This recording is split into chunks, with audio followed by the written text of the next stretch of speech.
How'd you hear about Phat Tuesdays? How'd you hear about Jesus? People told you. This is how we do. First of all, I want to say thank you for taking time out speaking with me. I'm a big fan of both of you guys. I've been watching you guys for years, so I'm honored. Thank you. No problem. About this docuseries, I love the fact that it's a 3-hour comedy special in itself, opposed to being just a docuseries. What did you guys enjoy most about filming it? We like cameras. You silly.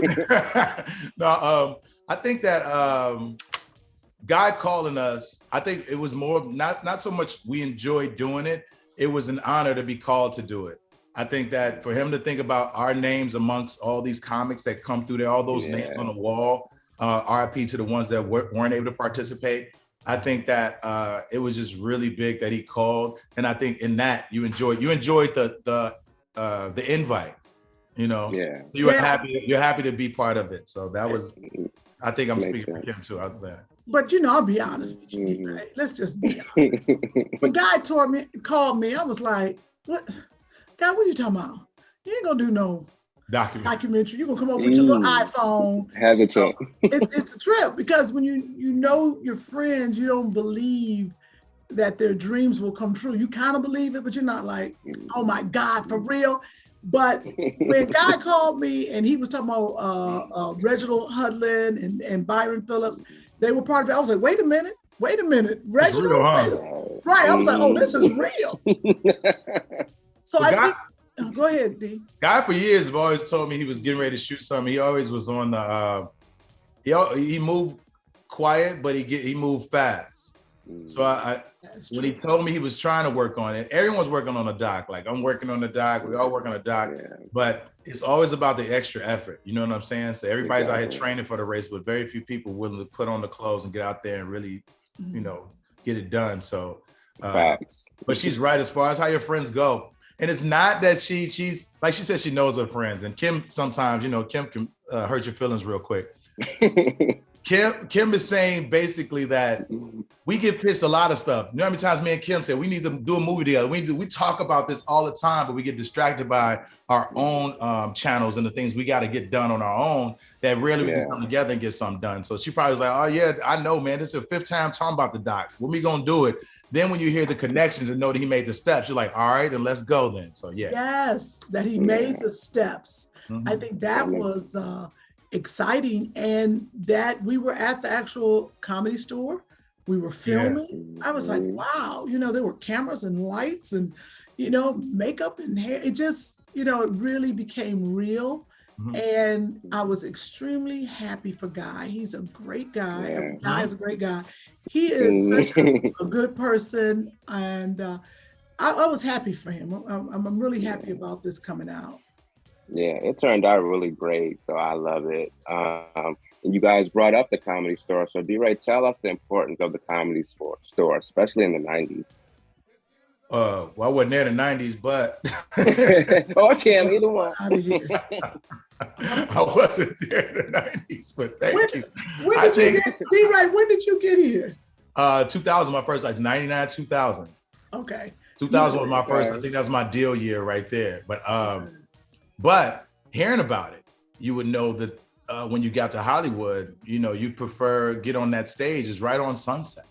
It's right on, you hear about Sunset Avenue growing up. You saw the movies, so you knew you got to perform there. You were at least closer to your dream. You know, it's Sunset, and then you get to the Hollywood sign. It's not right. You know, Sunset, Hollywood sign. So your steps, I feel like the importance of the room itself and just being able to stay open as the world was changing and the cities were changing was a great thing. Because that room been sitting there since House of Blues was across the street. It's beat that out. It's hotels have changed names 5, 6, 7 times, but comedy remained. Yeah. Comedy has stayed. That's true. The Comedy Store, everything around it has changed, but that Comedy Store has stayed there and the same. That's a trip. Even though it's gone through its ups and downs, I think it is a mainstay and a very important place in a comic's life that I didn't go to the Comedy Store a lot. I still don't. But it is a place you have to go through. Like you can't say I'm a stand-up comic and I have never gone to the Comedy Store. Right, yeah. In LA? Even to watch. Yes, you've got to go through those doors. You got to be a part of the energy and the history. Nice. Kym, when people watch this special, what do you want them to take away from it? I mean, we laugh and everything, but what do you want them to take away as far as, the importance of this special? There's a few things probably that you can build something and they will come. Guy saw a need and he stuck with it and he fought to get it. And it was a very important place at that time. As DeRay was saying before in another interview about Def Comedy Jam, how important that was. This was just as important because you think about the executives in Hollywood want to go where they're comfortable, what is, what's known. They don't want to go to a little hole in the wall because they ain't never heard of it, but maybe somebody, DeRay's there and he's going to do a showcase. Oh, but I never, Comedy Store, easy peasy. They know where it is. They're gonna go, all the greats have gone through there. So that's why I would definitely say, that's why I want people to walk away to say he built something and it was important to all of us. It wasn't just for Guy. Yep. It makes a lot of sense.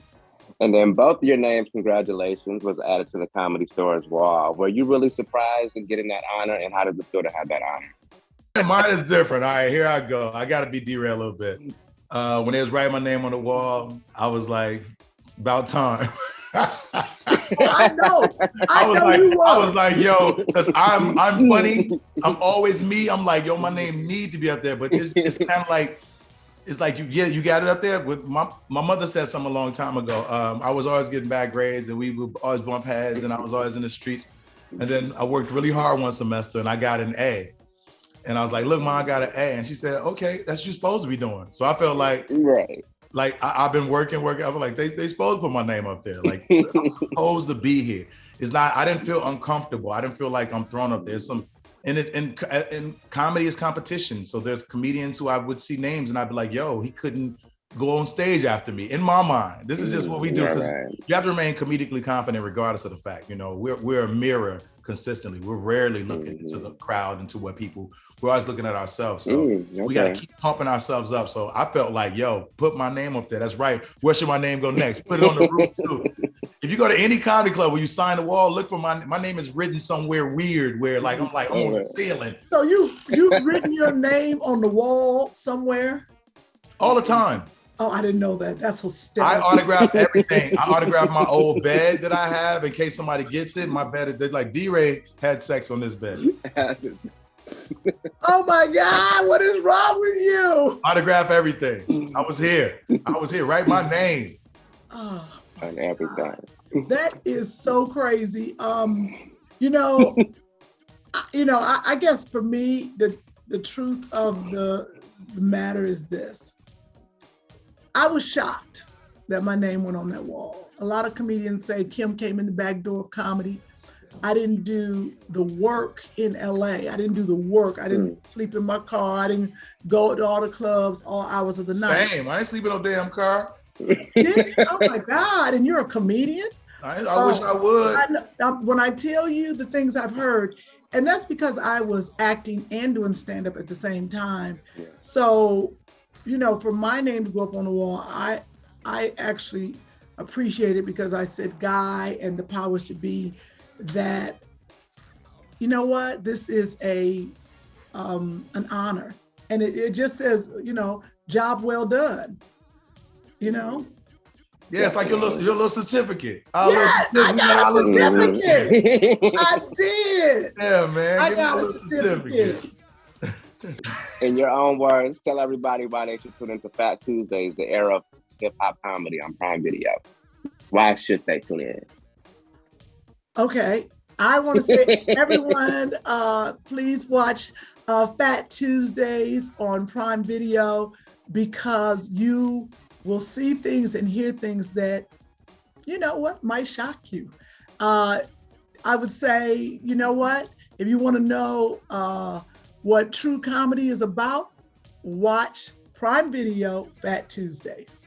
That was nice. I can't beat that. That shit No, was- you can't beat that. I didn't know you were so smart, DeRay. I was over here getting tingly. We can go get tingly, Kym.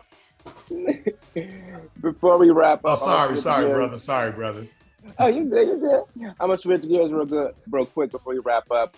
Kym, I really enjoyed you last week guest hosting Wendy Williams. It was wonderful. What do you enjoy most about doing that? You know what? The best thing, I love to make people laugh, whether it's doing stand-up or just talking. And I'm a person, I love people. I absolutely enjoyed the experience of the crew and the cast. And, you know, Wendy Williams has definitely some big shoes to fill. And you don't realize how hard this woman works until you step in her shoes. And I was like, my God. She was doing this 5 days a week. I wish her well, but the experience that she gave me, you know, I can't even put it into words. It was a godsend. It made me stronger. And I hope that if she needs me again, then I can go back. So it was a lot of fun to touch people in a big way. Yeah. I hope so. I hope you're back soon. Oh, And then DeRay, of course. And DeRay, while I have you, you play so many memorable roles from, so many. I have Tell to me, ask, 'cause I what's don't one of he's your so good. Let me tell you something. I know this ain't about DeRay, but let me tell you something. I didn't know he was such a good actor. Baby, let me tell you something. He don't do comedy roles. Like he should be in, like you would think DeRay would be in some funny movies. Oh no. DeRay gets dramas. I was like, what? We're gonna look up, he's gonna get an award. All the comics gonna pass out. They're gonna be hating on him. But he is fantastic. I don't even want to see DeRay do something I'm funny. chasing Jamie, man. I need to know, like she said, it's been dimensional. It's not just comedy. You have been hitting some serious ones now. What's been like one of your favorite ones and why? Whether it was one that you had to challenge you or what? Just what's your favorite role? I'll say the most challenging role has been as of my latest Snowfall, because I don't speak much. So everything has to be, and I learned that from John Singleton as far as being grounded. I was originally cast as Jerome, so I was originally cast as that uncle, and then they shot the pilot, and Eamon is way better at that role than acting. Eamon's fantastic. He's brilliant. And it taught me, it humbled me. And then John was like, learn what I'm watching Damson and all these good actors who live their life dramatically and work for this. And I get to sit in class for free, and not only just for free, and get paid to learn at the same time. So I would say Snowfall, as far as drama goes, is one of my the day, not just because it's coming on or whatever, because like I said, I don't talk much, but collectively, the cast, I learned something from everybody, Yeah. May I ask you a question, Miss Aries? I'm afraid of what the question is. You should be. No. Can I ask you a question, sir? I want to ask you, what did you do with the old white man whose office you're in? Because ain't nowhere in the world. Wait, I saw I saw DeRay's mind going as soon as you turned that camera around. When I tell you, I said a quiet prayer. I was like, don't let this fool say nothing. There's an old white man tied up somewhere there. You know what? This is a hotel suite while I'm on vacation. Oh, he is at that little desk. I thought it should be a white man behind you reading the book or something, right in that little chair. Well, they're wrapping me up. But again, thank you guys so much for taking time out speaking with Urban Bridges. Huge fans. Looking forward to what you guys have next. To continue success. Thank you, Aries. Thank you.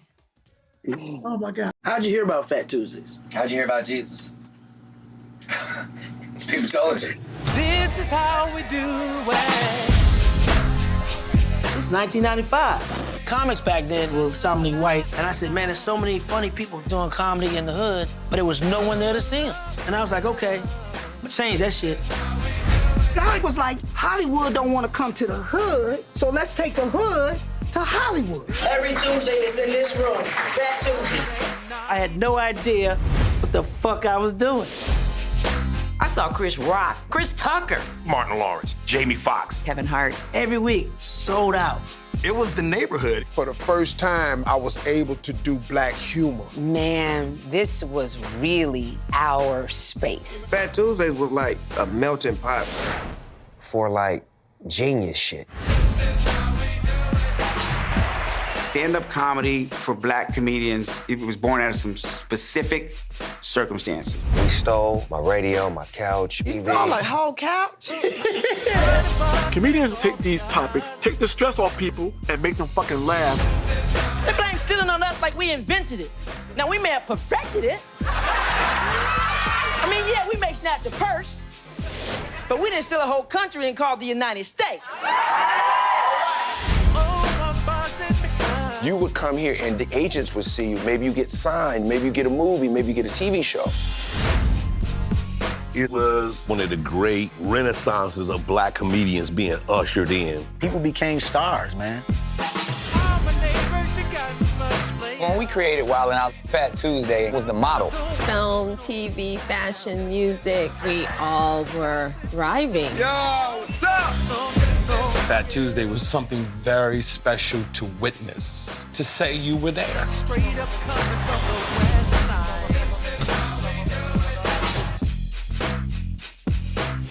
I had some fun here tonight.